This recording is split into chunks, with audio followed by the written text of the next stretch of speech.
ହଁ ଆମ ଦିହ ପା ଭଲ ନଥିଲା, ଭଲ ହେଲା ଏଠିକି ଆସିବାରେ। ମୋ ନାଁ ଗେଡି ଦାସ, ଘର କୁରିକଣା।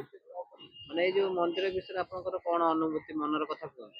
ମନର କଥା, ବଡ ବାବା ଥିଲେ, ସେ ମୁଁ ଆଇଲିଣି 24 ବର୍ଷ ହେଲା ଏଠିକି।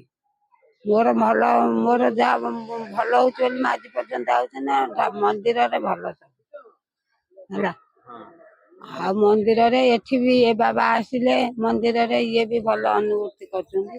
ଆମେ ପ୍ରତିଦିନ ଆସୁଛୁ ପୂର୍ଣ୍ଣମୀ କି ପୂର୍ଣ୍ଣମୀ। ଆଜି ବାବାଙ୍କର ବାର୍ଷିକ ଉତ୍ସବ ବୋଲି ଆଜି ଆସିଛୁ। ଆମର ଭଲ ସବୁଥିରେ।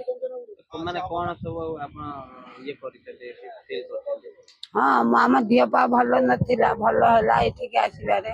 ମୋ ଦେହ ସୁସ୍ଥ ହଉଛି ବୋଲି ମତେ ବୟସ ହେଲାଣି ଆସିକି 68 ବର୍ଷ।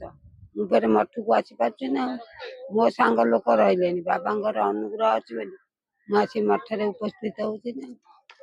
ଘର ଗଡମଧୁପୁର, ଘର ଗାଁ ନା କୁରିକଣା, ଆମ ସାଡ ଏରିଆ ଗଡମଧୁପୁର ଯାଉଛି। ଏଇଠିକୁ ପାଖାପାଖି ଏତେ ବର୍ଷ ହେଲା? ହଁ 24 ବର୍ଷ ହେଲାଣି।